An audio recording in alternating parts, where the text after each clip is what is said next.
Welcome to Charity Village Connects. Between the pandemic and shifting demographics that include an aging population, a perfect storm threatens the very foundation of Canada's nonprofit sector. Upwards of 65% of Canadian nonprofits are now facing a severe volunteer shortage. This lack of volunteers has led to the cancellation and suspension of critical programming, and in some cases, the closure of entire organizations. Considering that 58% of Canadian nonprofits are entirely volunteer run, it's clear that the sector can't afford to ignore this issue. In this episode of Charity Village Connects, we examine the most recent trends impacting volunteerism in Canada and how organizations are trying to meet these challenges. Joining me to discuss these important issues is Dr. Megan Conway, President and CEO of Volunteer Canada. Megan earned her PhD at the University of Waterloo, and starting as a volunteer in Regent Park, she spent over a decade as a senior leader within Pathways to Education, launching the Kitchener program and then becoming the National Vice President of Programs and Research. Megan served as the Academic Chair of Health and Community Programs at Algonquin College, and currently Megan serves as an Executive in Residence at Capacity Canada and as a fellow at Carleton University School of Public Administration and Policy, where she leads international research on charitable sector capacity building and place-based change. Welcome to the podcast, Megan. Thank you, Mary, for your kind introduction. I'm pleased to be here today. Well, let's start by checking in on the current state of volunteerism in Canada. We're hearing some alarming reports about a volunteer shortage, leading to some organizations even closing down. Can you give us a snapshot of where things are right now? Absolutely, Mary. So beginning in the later part of the fall in 2022, I began hearing of anecdotal stories across the country of organizations, small grassroots community organizations, hospitals, and in all various places across the country, indicating that they have had difficulty having volunteers return to volunteering. That was validated in the November 2022 Business Conditions Survey by Statistics Canada that indicated that approximately 60% of organizations have indicated difficulty in recruiting and retaining volunteers. And correspondingly, there's been approximately 30% of organizations that have had to change or close programs, or the entire organization itself has had to shut down because of the difficulty in finding volunteers. From January onwards in this calendar year, it's been a bit of a nonstop drum, Mary, where either the media in different communities has been calling, or organizations themselves have been reaching out and saying, we're really struggling to find volunteers. Can you help us? And there's a whole number of reasons for that. But I think we're seeing a perfect storm at this moment in time where there's a high demand on frontline community organizations like food banks, like shelters, like, even recreational programming in communities like soccer clubs and hockey organizations. They're not finding people to volunteer, and there's a corresponding impact then on service delivery, whether it's a 2-year wait list to participate in a program like Girl Guides on the West Coast, or Meals on Wheels programs completely shutting. I think we're seeing some major impacts here of volunteers not returning. So when we look at the causes, did COVID-19 and changing age demographics contribute to this dramatic shift in volunteerism? Or are we seeing the beginning of these kinds of trends even prior to the pandemic? What does the research tell us? Like, what is causing this? And I think there's a whole bunch of different reasons for the situation we're currently seeing ourselves in. One of the things I want to say also, Mary, is that we believe at Volunteer Canada that individuals actually want to participate and contribute and volunteer. So one of the things we've heard anecdotally is that people are reprioritizing coming out of the pandemic. We're hearing things like the cost of living being high, and that there are barriers to participation that may be greater than they were historically. So, if you're having to ensure you're able to put food on the table, you may not have as much time, to go out and volunteer. That's a significant issue, I think. Costs of police record checks in some jurisdictions are still high, and that's a barrier to participation. People's time is not what it was. I think there's a complexity to modern life that is, I don't know about yourself, Mary, but I find myself, I've got 2 small children. I'm constantly kind of buzzing in terms of what's on the go. both my partner and I coach soccer, one on Monday night, I coach on Tuesday night, and I volunteer and I love it. And it's not totally simple all the time. You've got to be committed to actually what you're doing. There's a high level of commitment in time and other resources required to make that work for individuals.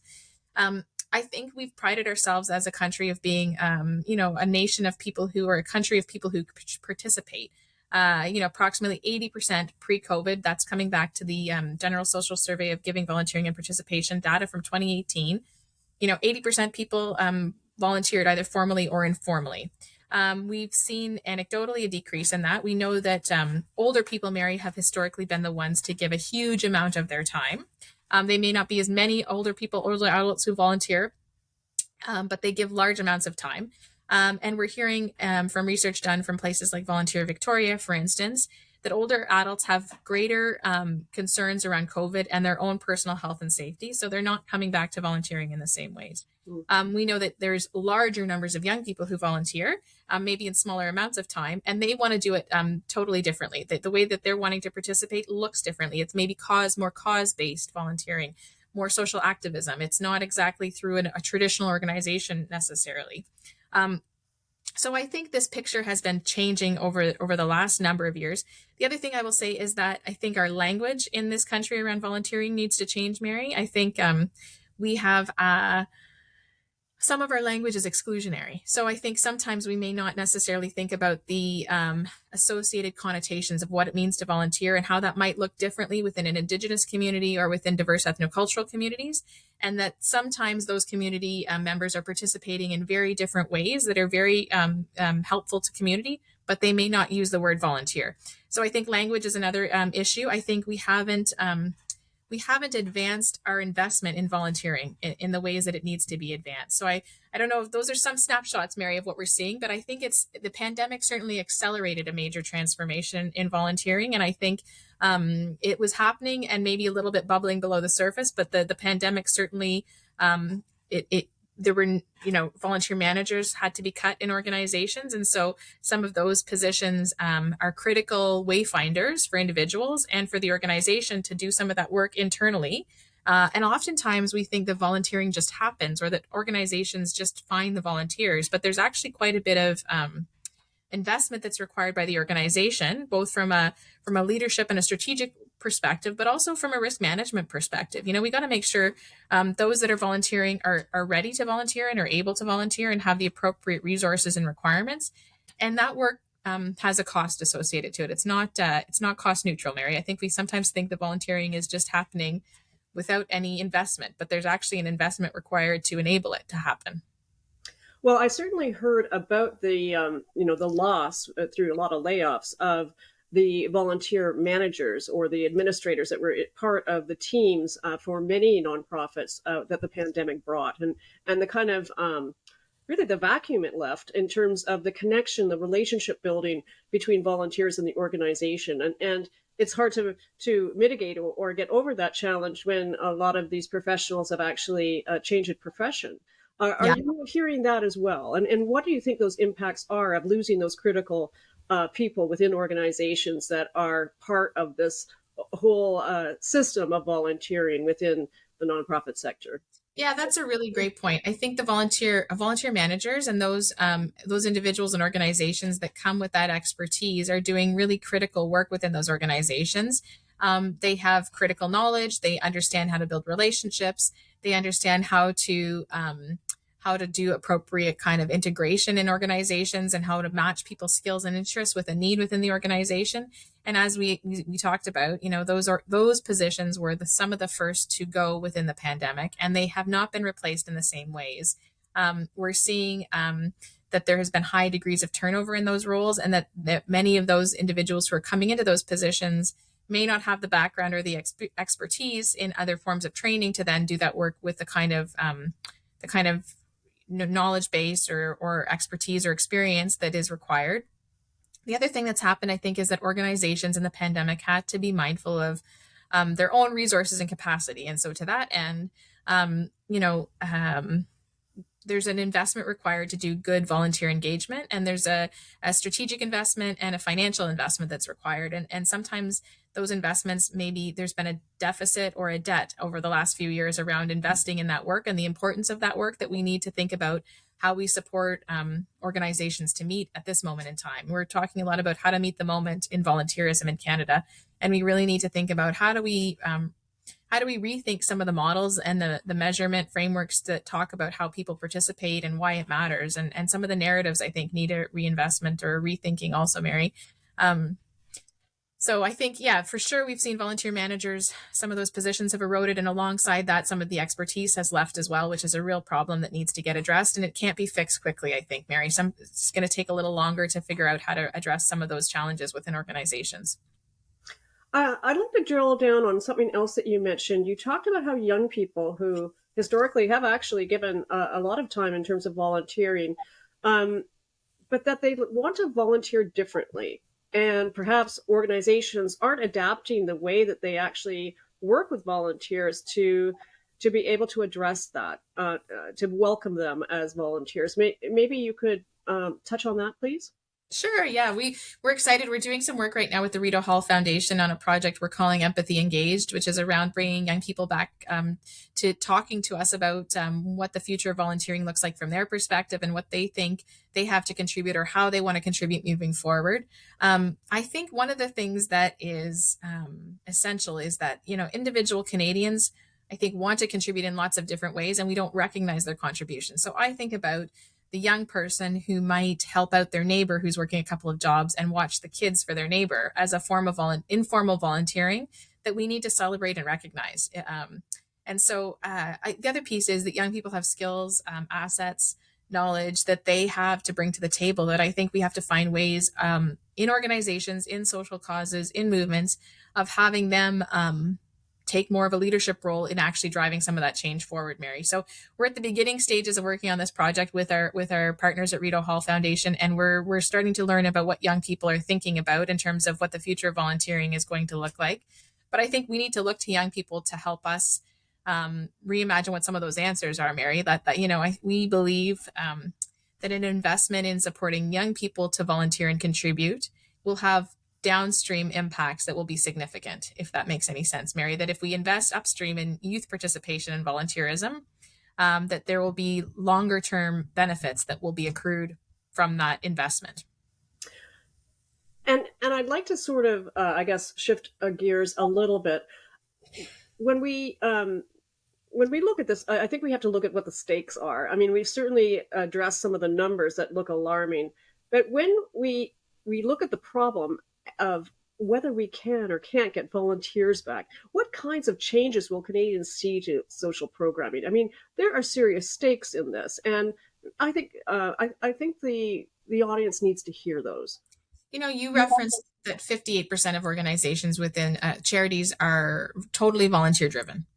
And I think about the tremendous work that they're doing that is unseen and often behind the scenes in many cases, whether it is hospital auxiliary associations, and the quiet work they do to raise funds for hospitals, but patient issues or patient care, that's maybe not direct healthcare, but things like new baby bundles that are sent home with new parents, parents who may not be able to afford some of that new clothing for a baby, and some of the services that hospital auxiliaries provide, as a small example. They do tremendous work, Mary. I think about my own grandmother who, in her day, she's no longer alive, but she raised $1 million for our local hospital, like through just quiet work, going to bingos, and helping to raise, finances at bingos. I mean, it's great work that some of these individuals have done in lots of different ways. I think the other thing I would say is we are hearing increasingly about a loneliness epidemic in this country, and that we have become much more polarized and isolated in the pandemic. We have become separate from one another, and we've started to think about problems through the lens of I rather than we. And there is some significant concern around that, Mary, I would say. I think there is some worry, I feel, on an individual level about what that means for the future of our country. We have to start to think of ourselves as, uniquely and inextricably linked to one another, and how we contribute to our own social fabric, I think, is fundamental. I think organizations, charities, nonprofits play a critical role in supporting social outcomes across a whole number of domains, and volunteers are a key pillar of that work. And unless we figure out ways to invest in strengthening Canada's volunteering infrastructure, we're going to be in a more problematic place in 3 to 5 years than we are today. I think there's been a big assumption made that volunteers will just show up and deliver all sorts of services.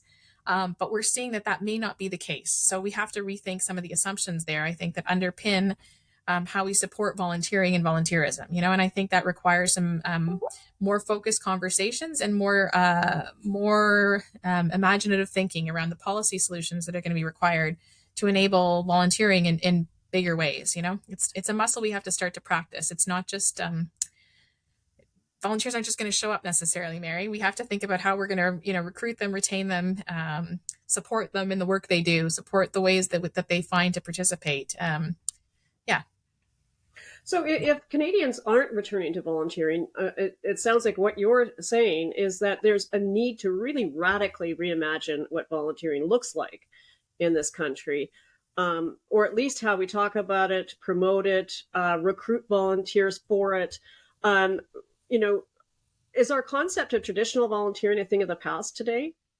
It's really funny. We're having a lot of conversations about that within our own organization and with our partners and with our stakeholders. We were identified back in 2019 as the organization that should lead the work on a national action strategy. We're starting very early days right now, Mary, in developing what a roadmap would look like to build a strategy. We're maybe thinking of it as a campaign. We're not totally sure, but we need to think about how do we bring people back to volunteering? What does participation look like today? I think often about the participation movement and about how we encourage Canadians to move and to, be physically active. I think we need to think about how we get people to be involved in all sorts of different ways. So we're doing some work right now to establish what a strategy development process would look like around the work of a national action strategy. Other jurisdictions have them around volunteering, and their ways of directing policy and practice and financial supports to strengthening what happens in terms of volunteering infrastructure. We're also doing some work right now to think about how to bring youth back to volunteering. And we're looking at how we can strengthen some volunteer engagement resources and tools, and the ways that we can really help average organizations have the kind of content they need to better support volunteer engagement at a local organizational level, Mary. So those are some of the concrete things we're doing. But the other big piece I would say is this notion of narrative is a key one that I think we need to think about or unpack a little bit. So I don't know about you, but I often think about community service in a very negative way. I think it's something I'm forced to do. And I think we have to flip that on its head and reimagine what it looks like to participate in ways that are bold and inclusive and aspirational for the kind of country we want to build for the next 10 years, and not just what it looked like 20 years ago when my grandmother was doing all that good volunteering work. I think we need new narratives that talk about why volunteering matters at an individual or a collective level. And during the pandemic, we heard about new ways of volunteering, such as informal volunteering or virtual volunteering. How successful were these new ways of engaging volunteers in terms of doing the work that was necessary? And are organizations continuing to leverage them as at least another way to be able to get maximum sort of impact that they can from the volunteer engagement that they have? Yeah, research says that organizations, virtual volunteering is not going anywhere. It's here to stay. So that is what the research tells us, that we know that that many organizations have built some supports to continue to have people engaging in virtual contexts. And I think that there's an opportunity to continue to think through some of that from a safety perspective or from a risk management perspective. More research is needed there. I think the other challenge around some of that, though, is individuals. I don't know about you, but I like going out and seeing and touching, kind of, giving people a hug or seeing people in person, Mary. There's something to be said for real life interaction also that I think is back on the rise again. And so definitely, I think there's this balance point between engaging people virtually versus wanting to connect and see people in person. And people don't want, I don't know, I even in the pandemic was a volunteer for a board. I was a board member for a charity, and the notion of another Zoom meeting at the end of the day just did me in. Like I couldn't quite imagine it.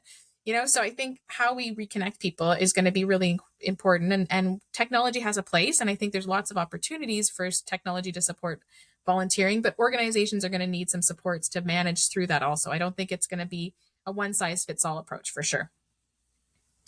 Now, let's talk a little bit, and you alluded to this actually, I think earlier, about DEI as it relates to volunteerism. Are organizations successfully creating more accessible and inclusive sort of volunteer roles or connection within the communities that they're actually serving? Or are we seeing some of the similar challenges that we've seen as we have in HR within organizations and on boards of directors? Are they tackling this in addressing DEI as it can effectively be used within volunteering? I think organizations are doing the best they can to try to figure out how to approach some of these questions through an effective equity lens. I think many of them are investing the resources needed to do that work. I think there's a lot more work that could be done, Mary, around this area. I feel like the job of welcoming people is more complex than I think a performative checkbox, if that makes any sense. I think the act of really figuring out how do we meet our neighbors who may be very different than we are in the places where they are is important work that organizations need to lean into. And I think that's work that needs to happen at a leadership level at boards, and also in the internal operations of an organization in terms of service delivery models and approaches to the work itself. And I think that involves volunteer boards of directors, and it also involves frontline serving organizational volunteers also. But that is an important leadership place that organizations, I think, have to really kind of take on and continue to work through. And I don't think it's a one and done activity. I think it's that notion of legitimacy and authenticity, I think, is only going to be established when we're able to meet our neighbors and our colleagues and our people who we want to be in connection to and in community to in the ways that mattered for them, not in the ways that might matter for us. So it's a complex act, I think, of welcoming that organizations need to consider, I think. And I think there's lots of work we're needing to do as an organization at Volunteer Canada to build more bridges with diverse equity-seeking groups. And I think that's a journey we're on today, and it will continue to be on for a long time. And I think we're looking to our colleagues who are experts in this area to help us in ways that are reciprocal. Well, I know that Volunteer Canada recently announced work on a national action strategy for volunteering. Can you tell us a bit about the project and where it is right now? For sure. Yeah, I think we talked briefly, or I mentioned briefly, that we received some very small initial startup money, very pivotal investment from the Lawson Foundation to help us do a roadmap to understand what is the value in a national action strategy, what is feedback that is relevant for us in the development of such a strategy. So we've done a series of consultations over the late winter, early spring across the country, hearing from some of our key partners and colleagues in different communities across the country. We've heard that feedback. We're also doing a set of key informant interviews in the coming months where we're gathering a clearer picture of what should go into a strategy development process, what should be the elements of that strategy in terms of the building of that strategy, and where do we find resources to support that work.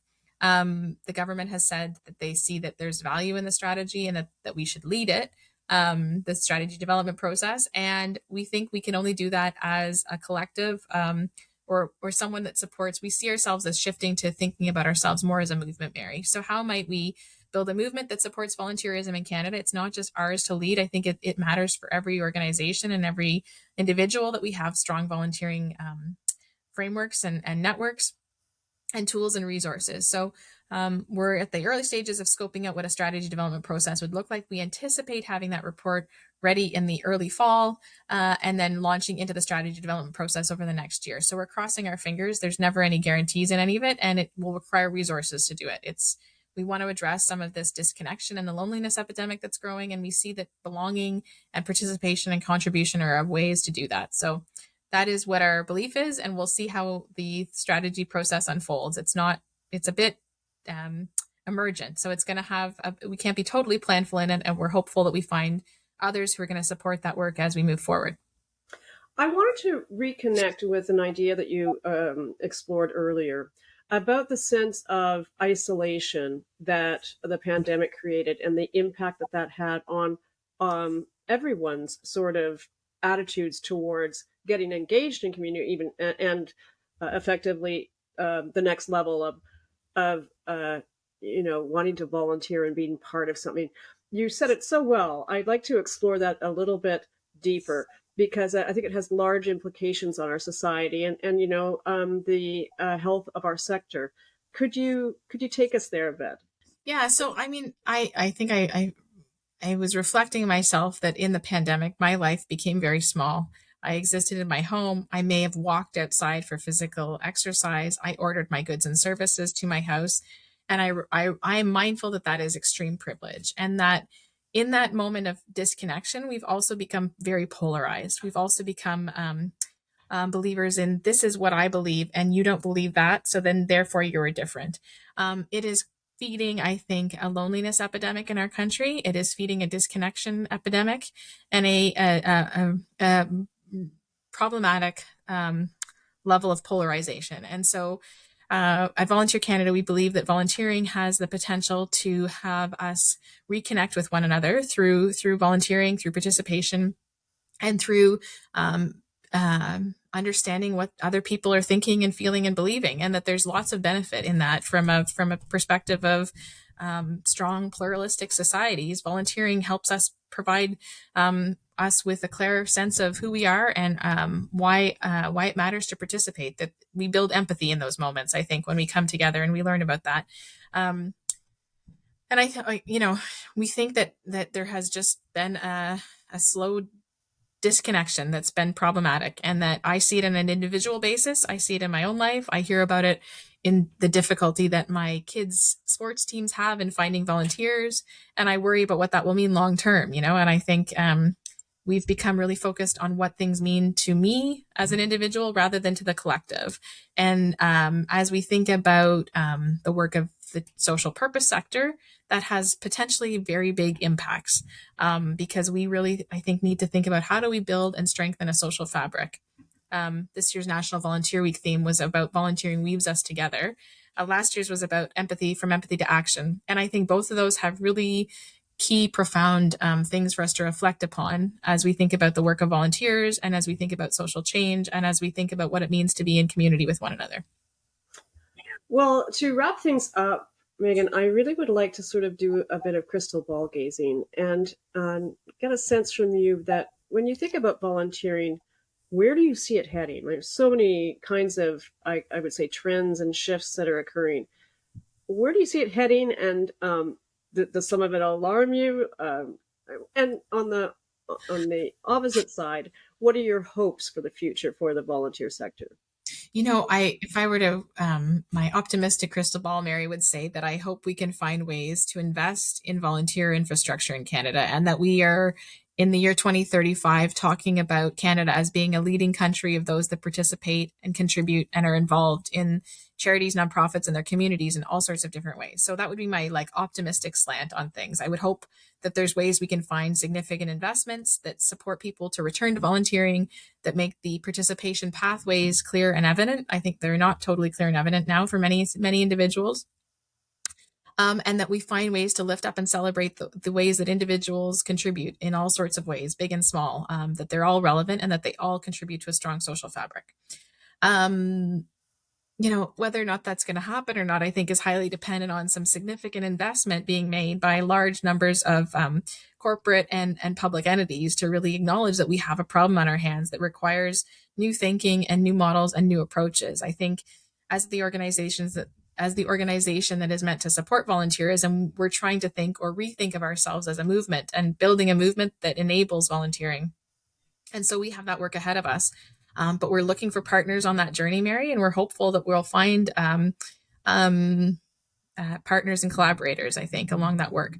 I think, I don't want to be negative. I hate thinking about the future through negative lenses, but I think that we do have an opportunity, and I've said this before, but we have a once in a generation opportunity to reimagine what volunteering looks like now and in the future.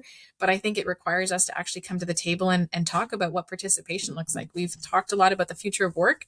We need to think about what the future of volunteering looks like in this country, and what the kinds of policy supports are that will enable that in ways that allow everyone to contribute and participate and be celebrated for their contributions. So I wish I had the crystal ball, because it would make my life a little easier, Mary, but I don't totally. But I think it also matters around how we evaluate and celebrate what volunteering is, and what are the recognition models we use, and how do we come together to really, how can we have it be that 100% of Canadians are celebrated for their participation? I'd love to see the decline addressed and going in the opposite direction. But, I think it's incumbent on all of us to be creative around the ways we can contribute. And just as a closing remark, I wonder if you could give our listeners, leaders of nonprofits and or other managers or people involved in the nonprofit sector, work in it, who are thinking about this problem and have experienced the impacts of these drops in numbers of volunteers. Any kind of words of advice that you might be able to leave them, just even in the short term, to sort of help them get through this difficult? Sure. I would say reinvest in a volunteer engagement strategy for your organization. Have the folks that are leading the volunteer work be at your leadership table. Make those conversations strategic. Review your volunteer engagement plan and evergreen it. Those are some small things you can do. They are not, some of them might have a small cost associated with them, but they are mission critical work, I think. So we've often put that work at the side of the desk, or it's not been strategic. And I think there's a real opportunity to put that at the forefront, and have it be central to how we think about welcoming, and how we think about inclusion, and how we think about belonging within organizations. Well, great. Thank you, Megan. I'm looking forward to reconnecting with you on the next stage of your action strategy to hear more about the progress you've made. I want to thank you. Your keen insight and perspectives and experience within volunteerism in Canada is so appreciated for nonprofit organizations as their leaders seek solutions to these very difficult challenges. So thank you for joining us. Yeah, thanks so much, Mary, for having me on. And I would say that if people want to see what happens with our strategy development work, to check out volunteerstrategy.ca. I would just direct people to go there. And I really appreciate you focusing the time on this conversation. I think it's an important one. And I think we all have insights and perspectives and things to offer to think about how we reimagine volunteering today and into the future. Couldn't agree more. And we really appreciate your contributions to this discussion.